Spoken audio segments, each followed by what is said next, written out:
கதைச்சரம் நேயர்களுக்கு அன்பான வரவேற்புகள். இன்று நாம் எழுத்தாளர் வடுவூர் கே. துரைசாமி ஐயங்கார் அவர்கள் எழுதிய புஷ்பாங்கி என்ற நாவலின் 2ஆம் பாகத்தை காணலாம். அதிகாரம் 10. சென்னை கடற்கரைக்குள் மேரிராணி கலாசாலை, போலீஸ் இன்ஸ்பெக்டர் ஜெனரல் காரியாலயம் ஆகிய கட்டிடங்கள் இருக்கும் இடமே எவ்வித அசுத்தமோ நெருக்கமான அடைசல்களோ இல்லாத திறப்பான வெளியாதலால் மாலை வேளையில் அந்த இடத்தின் காட்சி வர்ணிப்பில் அடங்காத அதி அற்புதமான காட்சியாக இருக்கும்.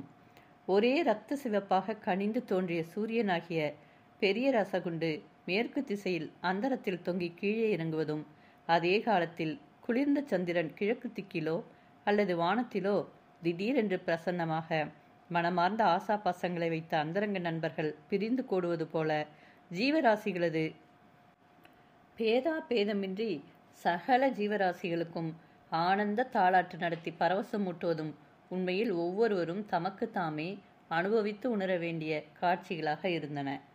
சென்னையில் உள்ள புது நாகரிக சீமான்களும் சீமாட்டிகளும் பல வகையான அலங்காரங்களுடன் மோட்டார் வண்டிகள், பீட்டன் வண்டிகள் முதலியவைகளில் வந்து தம் தம் வண்டிகளை வரிசையாக நிறுத்திவிட்டு உல்லாசமாக பேசிக்கொண்டு மணல் பரப்பிற்கு போவதும் வருவதுமாக இருந்தனர். இவ்வாறு ஒப்புயர்வற்ற இன்ப நிறைவாக தோன்றிய மாலை காட்சியில் ஈடுபட்டபடி கந்தசாமியும் துரைசாமியும் மணல் பரப்பில் உட்கார்ந்து மோகனாம்பலது கடிதத்தில் குறிப்பிடப்பட்ட விளக்கு கம்பத்தண்டை தமது பார்வையை செலுத்தியபடி இருந்தனர்.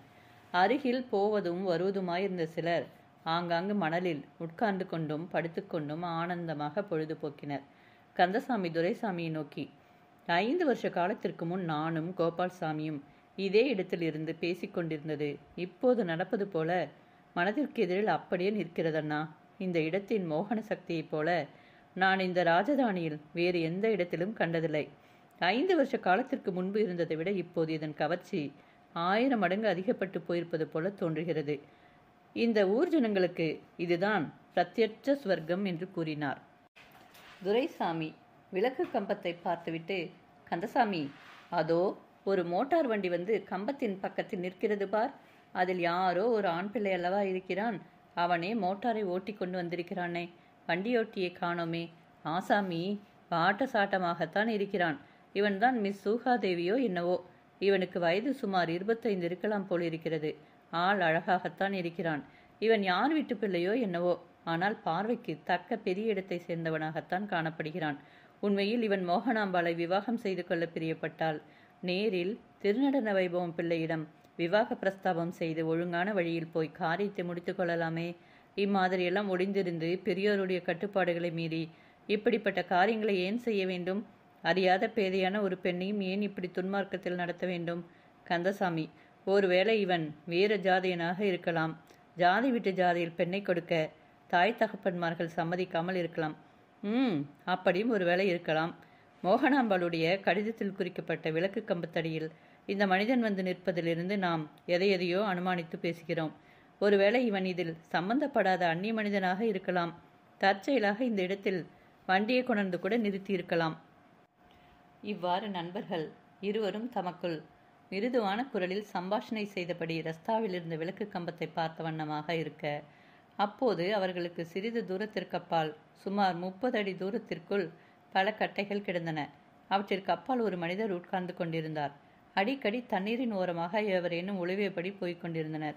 அவ்வாறு போனவர்களில் ஒருவர் தமது நண்பர்களுக்கு 30 அடி தூரத்தில் மறைவில் உட்கார்ந்து கொண்டிருந்த மனிதரை பார்த்து திடுக்கிட்டவர் போலும் மகிழ்ச்சி அடைந்தவர் போலும், ஓ ராமாராவா, என்னப்பா செய்தி? என்ன திருடன் மாதிரி இங்கே வந்து உட்கார்ந்து கொண்டிருக்கிறாயே? ஏதாவது விசேஷம் உண்டா? சோழியின் குடுமி, சும்மா ஆடாதே என்றார். ராமாராவ் புன்னகை செய்து, என்னப்பா மணி, வைத்ததை எடுக்கப் போகிறவன் மாதிரி எங்கே மிக அவசரமாக போகிறாயே? யாராவது சிநேகிதரை பார்க்க போகிறாயா என்றார். மணி, உன்னைத்தானப்பா தேடிக்கொண்டு வந்தேன். கடற்கரைக்கு வந்தால் உன்னோடு கொஞ்ச நேரமாவது பேசிவிட்டு போகாவிட்டால் தலை வெடித்து போய்விடும் போலிருக்கிறதே. ராமாராவ், சரி, அப்படியானால் இப்படி வந்து உட்கார். உனக்கு ஒரு பெரிய வேடிக்கை காட்டுகிறேன். மணி வந்து பக்கத்தில் உட்கார்ந்த ஆவலோடு ராமாராவின் முகத்தை பார்த்து, என்னப்பா பெரிய வேடிக்கை? ரகசிய ஜோடி யாரையாவது காட்டப் போகிறாயா? ஆனாலும் நீ யமகாதகனப்பா. ரகசியமாக யாராவது ஸ்திரீ புருஷர் சமுத்திரக்கரையில் மைல் கணக்கில் பரவி இருக்கும் மணல் பரப்பில் சந்தித்தால் கழுகிற்கு மூக்கில் வியர்ப்பது போல உனக்கு எப்படித்தான் அது தெரிந்து போகிறதோ என்னமோ. ராமாராவ் புன்னகை செய்து, என்னிடம் வயர்லெஸ் தந்தி இருக்கிறதே, அது உனக்கு தெரியாதோ? நீ ஏதாவது அப்படிப்பட்ட காரியம் செய்தால் அதுவும் எனக்கு ஒரே நிமிஷத்தில் தெரிந்து போய்விடும். என்னை யாரும் ஏமாற்ற முடியாது.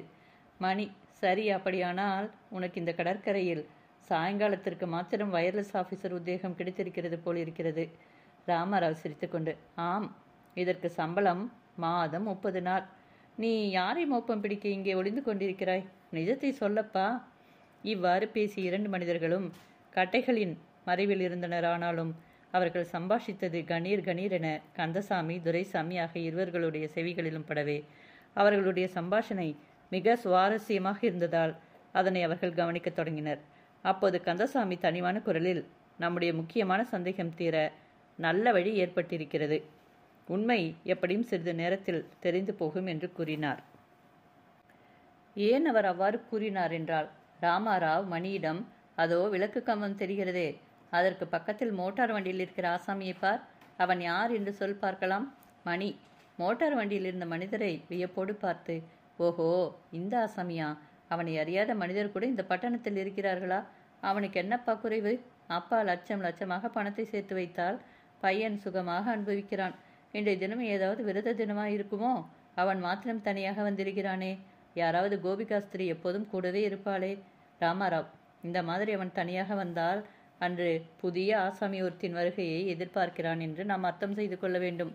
புதிய ஜோடி இல்லாத தினங்களில்தான் பழைய சிநேகிதிகளுடன் வருவான் போலிருக்கிறது. ராமாராவ், அப்படியல்லப்பா, இப்போது கொஞ்ச காலமாக இவன் ஒரு பெரிய கையாக பிடித்து அந்த ஆசாமியிடத்தில் மவுசாக இருக்கிறான். இப்போது வேறு யாரையும் அழைத்து கொண்டு வருவதில்லை. நீ சொல்வது போல கொஞ்ச காலமாக ஏகபத்தினி விரதனாக இருந்து வருகிறான். என்னப்பா, பழைய காலத்தில் ராமன் ஏகபத்தினி விரதனாக இருக்கிறான் என்று சொல்வதுண்டு. அதை போல் இருக்கிறதே கதை. ருத்ராட்ச பூனை வேஷம் போடுகிறான் என்று சொல்லேன் என்றார். துரைசாமி இவர்கள் சொல்வதிலிருந்து விளக்கு கம்பத்தடியில் நிற்கிறவன் விபசார நாட்டத்திலுள்ள துன்மார்க்கன் என்றளவா அர்த்தமாகிறது. மோகனாம்பாள் இவனுடைய வலையிலா விழுந்திருப்பாள்? இது என் மனதிற்கு பெரிய கனவு போல இருக்கிறது.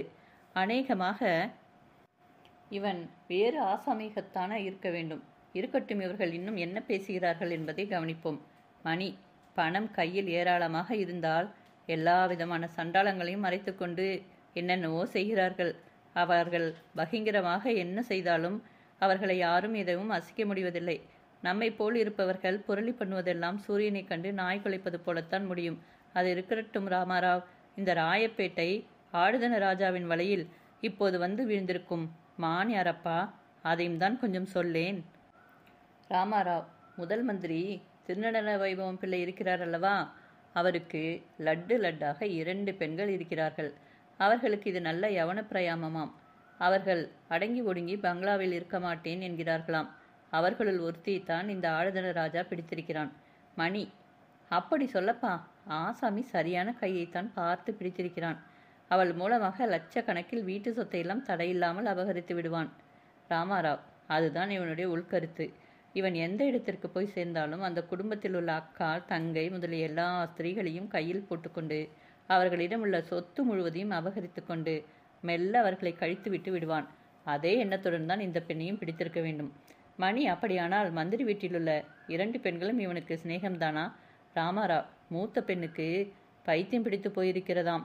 பங்களாவில் எப்போது பார்த்தாலும் மந்திரவாதிகளும் பூசாரிகளும் வந்து மணியமயமாக இருக்கிறார்களாம். ஜமீன்தாருக்கு அளவற்ற ஐஸ்வர்யம் இருக்கிறதுனாலும் பெண்கள் விஷயத்தில் தான் அவருக்கு மன நிம்மதியில்லை. சரியான வயது காலத்தில் பெண்களை ஒவ்வொரு புருஷனிடமும் ஒப்படைத்து விட வேண்டும். இல்லாவிட்டால் இந்த மாதிரியான அனர்த்தங்களும் மானக்கேடும் அவசியம் வந்தேதான் தீரும். நிஜமாகவா மூத்த பெண்ணுக்கு பைத்தியம் பிடித்திருக்கிறது? ராமாராவ், பொய்யாக கூடவா அந்த மாதிரியான செய்தி பரவும்? அது நிஜமாகத்தான் இருக்க வேண்டும். மணி, எதனால் பைத்தியம் பிடித்ததாம்? ராமாராவ், 2 பெண்களும் ஒவ்வொரு நாளிலும் சாயங்காலத்தில் தவறாமல் இந்த இடத்திற்கு வந்ததை நான் பல தடவைகளில் பார்த்திருக்கிறேன். அவர்களுடைய சிநேகிதர்கள் முதலியோரும் சில தினங்களில் வருவார்கள். அவர்கள் ஜதை ஜதையாக பிரிந்து மணலுக்கு வருவார்கள். அங்கும் இங்கும் நடந்து உலாவுவார்கள். ராத்திரி 8 மணிக்குத்தான் எல்லோரும் வீடுகளுக்கு புறப்படுவார்கள். 5-6 தினங்களுக்கு முன் கூட 2 பெண்களும் வந்தனர். சில தினங்களாக ஒரே ஒரு பெண்ணைத்தான் பார்க்கிறேன். அதை பற்றி விசாரித்ததில் மூத்த பெண்ணுக்கு சித்தப்பிரமை ஏற்பட்டிருக்கிறது என்றும் இங்கே வருவது இளைய பெண் என்றும் சொன்னார்கள். இதையெல்லாம் உனக்கு சொன்னது யார்? ராமாராவ், அந்த ஜமீன்தாருடைய பங்களாவில் டைப் படிக்கிறதுக்கு ஒரு சொந்த குமாஸ்தா இருக்கிறார். அவர் குடியிருக்கும் வீட்டில்தான் நான் இருக்கிறேன். அவர் இந்த ஜமீன்தாருடைய குடும்ப விஷயத்தை அவ்வப்போது சொல்வார். மூத்த பெண்ணுக்கு பைத்தியம் பிடித்திருக்கிறது என்றும் யாரோ மந்திரவாதிகள் வந்து சாந்தி நடத்துகிறார்கள் என்றும் அவர்தான் சொன்னார். அவர் எப்போதும் பங்களாவின் முன்பக்கத்தில் தனியார் ஒரு அறையில் இருப்பவர். சேவகர்கள் அடிக்கடி அவரிடம் வந்து பழகுவார்கள். அவர்கள் மூலமாகத்தான் அவர் ஜமீன்தாருடைய குடும்ப விஷயங்களை எல்லாம் தெரிந்து கொள்வார். மணி, மூத்த பெண்ணுக்கு எதனால் பைத்தியம் உண்டாகி இருக்கிறதாம்? மூத்த பெண்ணுக்கு யாரோ ஒருவரை விரும்புகிறாளாம். அவளுக்கு கல்யாணம் நிச்சயம் செய்தது முதல் இப்படி ஆகிவிட்டது என்று கூறிக்கொள்கிறார்கள். மணி, அப்படியானால் தினம் சாயங்காலம் நீ இங்கே வந்து முக்கியமாக இவர்களுடைய காட்சியை மாத்திரம்தான் பார்த்து ஆனந்தித்து விட்டு வீட்டிற்கு போவாய் போல் இருக்கிறது. அவ்வாறு அவர்கள் சம்பாஷித்தது கந்தசாமிக்கும் துரைசாமிக்கும் நன்றாக கேட்டது. அப்போது கந்தசாமி, நல்ல வேளையாக நாம் இந்த இடத்தில் வந்து உட்கார்ந்து கொண்டோம். இனி நாம் மோகனாவளை பார்க்க வேண்டும் என்னும் அவசியம் கூட இல்லாமல் போய்விட்டது. இந்த ராமாராவுக்கும் மணிக்கும் நாம் நிறவும் கடமைப்பட்டவர்களாகி விட்டோம். நாம் கேட்டுக்கொள்ளும் பிரயாசம் இல்லாமலேயே இவர்கள் நம்முடைய சந்தேகங்களை எல்லாம் நீக்கி வைத்து விட்டார்கள். இந்த பெண்களுடைய விஷயம் இவ்வளவு தூரம் சந்தி சிரிக்கையில் நானும் கோபால்சாமியும் இவர்களை விவாகம் செய்து கொண்டால் எங்களுக்கு தலைமாட்டுக்கொல்லி வேறு வேண்டியதே இல்லை என கூறினார். துரைசாமி கந்தசாமியிடம், நீ மோகனாம்பாளையோ அல்லது அவளுடைய அக்காளையோ கண்ணால் கூட பார்க்கவில்லை. நமக்கு வந்த கடிதத்தை மோகனாம்பாளிடம் நேருக்கு நேர் காட்டி அதன் உண்மையை விசாரிப்பதொன்றை தவிர மற்றதெல்லாம் உண்மையான திருப்தியை உண்டாக்காதென்று நேற்று நீ சொன்னாய். அதையாவது நாம் அவசியம் கேட்டு பார்க்கத்தான் வேண்டும் என்பது என் அபிப்பிராயம். அதை நானே துணிந்து நிறைவேற்றுகிறேன். கந்தசாமி, சரி அண்ணா, உன் அபிப்பிராயத்தை அசட்டை செய்ய நான் விரும்பவில்லை. நாம் என்ன செய்ய வேண்டுமென்று நீ உணர்கிறாயோ அதையெல்லாம் நீ செய். நான் கம் என்று பார்த்து கொண்டிருக்கிறேன். துரைசாமி, இப்போது நிலவு ஆரம்பமாகிவிட்டது. மோட்டார் வண்டிக்கு அருகிலேயே போய் கொஞ்ச தூரத்தில் இருந்தால் சந்தர்ப்பத்திற்கு தகுந்தபடி நடந்து கொள்ளலாம் என்று கூற கந்தசாமி அதற்கு இணங்கினார்.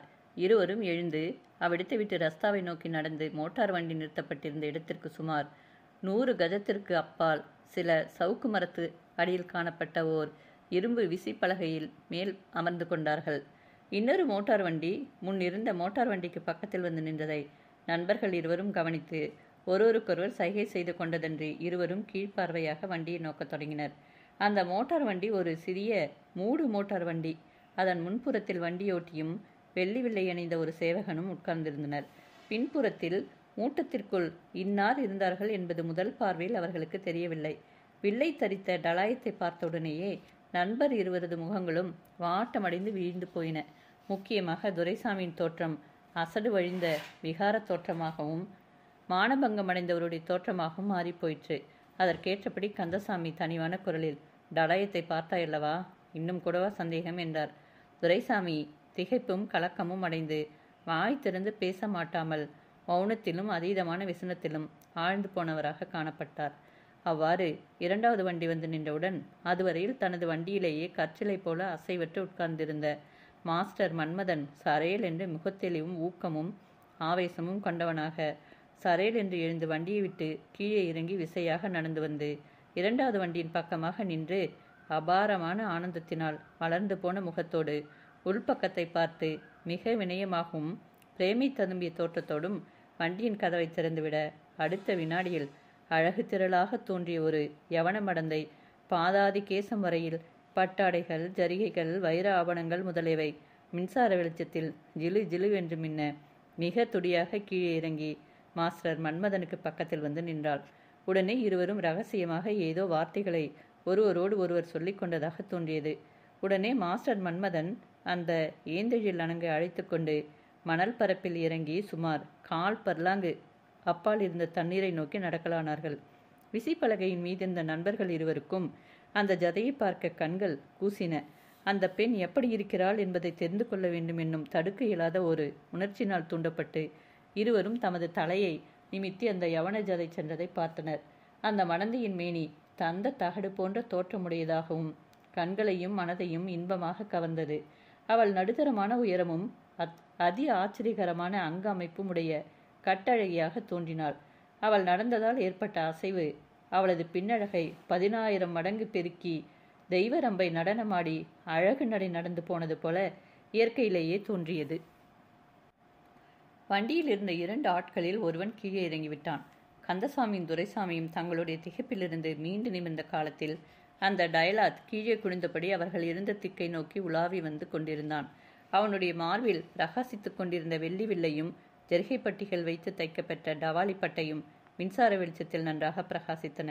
வெள்ளி வில்லையில் முதல் மந்திரி, சென்னை துரைத்தனம் என்னும் சொற்கள் பளிச்சென்று தெரிந்தன. அவைகளை நம் நண்பர்கள் இருவரும் அப்போதே சந்தேகமற படித்து உணர்ந்து கொண்டனர். அவன் ஒரு கால் திருநடன வைபவம் பிள்ளையோடு தஞ்சைக்கு வந்தவனாக இருந்தால் அவன் தமது அடையாளத்தை கண்டு கொள்வான் என்று கந்தசாமி எண்ணினார். ஆனால் துரைசாமி சரையல் என்று எழுந்து டயலாத் தன்னை நெருங்கி, என்னப்பா டயலாத், எஜமான் கூட வந்திருக்கிறார்களா என்று மிக வினயமாக வினவினார். அதை கேட்ட டயலாத் திடுக்கிட்டு நிமிர்ந்து தனது வாயிலிருந்த சிகரெட்டை வெடுக்கென்று பிடுங்கி பக்கத்தில் இருந்துவிட்டு தனது கைகளை மிக மரியாதையாக ஒன்று சேர்த்து வைத்துக்கொண்டு வணக்கமாக நின்றபடி, எஜமான் வரலிங்க, அவங்களுடைய சின்ன குழந்தை தான் வந்திருக்குதுங்க என்றார். துரைசாமி, ஓஹோ அப்படியா, வண்டியிலிருந்து இப்போது இறங்கி போனது எஜமானவருடைய சின்ன குழந்தையா? பெரிய குழந்தைக்கு உடம்பு அசௌக்கியமாக இருக்கிறது என்று சொல்லி கொண்டார்களே, இப்போது எப்படி இருக்கிறது என்றார். டயலாத், கொஞ்சம் குணந்தானுங்க, சாமியார் ஐயா ஒருத்தர் வந்து உடுக்கடிச்சு போயிட்டுறாருங்க, அதனால் இப்போ கொஞ்சம் உடம்பு நிலைமை சீர்பட்டு இருக்குதுங்க. துரைசாமி, 2 பெண்களுக்கும் கல்யாணம் நடக்கப் போவதாக சொல்லி கொண்டார்களே, முகூர்த்த நாள் குறிப்பிட்டு விட்டார்களா? கண்ணாலமா, நடக்கும் நடக்கும், மூத்த குழந்தை பழைய மாதிரி ஆன பிறகு நடக்கும். தஞ்சாவூரில் மாப்பிள்ளைகள் ஏற்பாடாகி இருப்பதாக சொன்னார்களே, அந்த ஏற்பாடு மாறவில்லையே? அட, அது நடக்காப்பெல்லாம் இல்லைங்க, பொண்ணுங்களுக்கு அந்த இடம் பிடிக்கலிங்க. அந்த சங்கதியை பொண்ணுங்களே மாப்பிள்ளைங்களுக்கு எழுதி போட்டாங்களாம், அவங்களும் ரத்து பண்ணி போட்டாங்களாம். துரைசாமி, அப்படியானால் இனிமேல் புது மாப்பிள்ளைகளை தேடி பிடிக்க வேண்டும் போல் இருக்கிறதே. டயலாத், இல்லைங்க, மாப்பிள்ளைங்க முன்னையே ஏற்பட்டிருக்கிறாங்க. பொண்ணுங்க 2 பேரும் வெள்ளைக்கார மோஸ்தராக நடக்கிறவங்க, 2 பேரும் நல்லா இங்கிலீஷ் படிச்சிருக்காங்க. அவங்களே புருஷரையும் சம்பாரிச்சுக்கினாங்க. இப்போ இந்த சின்ன குழந்தை இட்டுக்குன்னு போகிறாரே, இவர் தான் இதுக்கு மாப்பிள்ளை. பெருசுக்கு வேறொருத்தர் இருக்கிறாரு. துரைசாமி, இவர் இந்த ஊரார் தானோ? தக்க பெரிய இடத்து பிள்ளையாகத்தான் இருப்பார் போல் இருக்கிறது. இவர் நம்ம ராயப்பேட்டையில் எங்கனையோ இருக்கிறாராம், பெரிய கோடீஸ்வரர் வீட்டு பிள்ளையாம். இவருடைய பெயர் தெரியுமா? அதுதான் தெரியாதுங்க. இப்போ எல்லாம் இளமரவு காமரவா நடக்குதுங்க, மலிஞ்சா கடைக்கு வராதுங்களா? கண்ணால் நடந்தால் இவங்க இன்னாருன்னு தெரிஞ்சு போடுதுங்க. இப்படி நடப்பதெல்லாம் தாய் பகப்பன்மாருக்கு தெரிந்தது தானே. டயலாத், இந்த கண்ணால் ஏற்பாடு முடிகிற வரையில் தெரியாமல் இருந்துச்சுங்க, அதுக்கு பரவாயில்ல, சங்கதி வெளியாகி போச்சுங்க. அது இஷ்டம் போல் நடந்துக்கிட்டோன்னு விட்டுட்டாங்க. இன்னும் கொஞ்ச நாளில் இவங்களுக்கே கட்டி கொடுத்துட போகிறாங்களாம். துரைசாமி, அப்படியா? சரி சரி, பெரிய மனிதர்களுடைய குடும்ப விஷயத்தை பற்றி நாம் அதிகமாக பேசுவது ஒழுங்கல்ல, இவ்வளவோடு நிறுத்திக்கொள்வோம் என்று நழுவலாக பேசியபடி அவ்வளவோடு சம்பாஷணை நிறுத்திவிட்டு மெல்ல அங்குமிங்கும் உலகிறவர் போல போக்கு காட்டி சற்று தூரத்தில் இருந்த கந்தசாமியிடம் போய் சேர்ந்தார். டயலாத்துக்கும் தமது நண்பருக்கும் நடந்த சம்பாஷணை முழுவதையும் கந்தசாமி நன்றாக கேட்டுக்கொண்டிருந்தார். ஆதலால் அவர் தளர்வுற்ற சரீரமும் ஆட்டமடைந்த முகத்தோற்றமும் அடைந்தவராக கல் போல சமைந்து ஓய்ந்து அப்படியே உட்கார்ந்து போய்விட்டார்.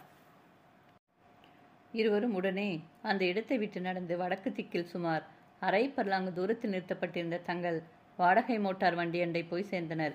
அங்கு ஆயத்தமாக காத்திருந்த மோட்டார் ஓட்டி சரையில் என்று எழுந்தோடி வந்து மிக பணிவாக கதவை திறந்துவிட இருவரும் ஏறி ஆசனங்களில் அமர்ந்து கொண்டு வீட்டிற்கு ஓட்டும்படி உத்தரவு கொடுக்க வண்டி உடனே புறப்பட்டு தேனாம்பேட்டையை நோக்கி விசையாக சென்றது. வண்டிக்குள் நிசப்தம் குடிக்கொண்டிருந்தது. 1/4 மணி நேரத்தில் அவர்கள் தங்களுடைய இருப்பிடத்திற்கு போய் சேர்ந்து வண்டிக்காரனுக்கு சேர வேண்டிய சத்த பணத்தை கொடுத்து அனுப்பிவிட்டு உள்ளே சென்றனர். அவர்கள் வந்த காலத்தில் தெருத்திண்ணையில் வேலைக்காரனும் நடைத்தரையில் சுப்பம்மாளும் உட்கார்ந்து ஏதோ விஷயங்களை பற்றி பேசி குதூகலித்து கொண்டிருந்த காலத்தில் நண்பர்கள் வந்து சேர்ந்தனர்.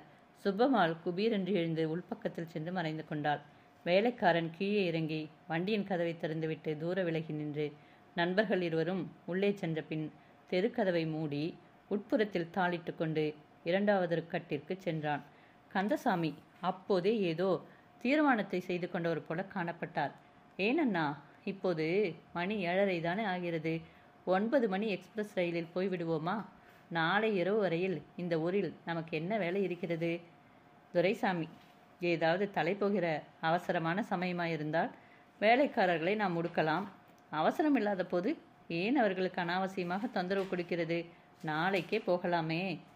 நாம் இருவரும் இன்று போவோம், மற்றவர்கள் நாளைக்கே வரட்டுமே. அவர்களும் நம்மோடு கூட வர வேண்டும் என்பது என்ன?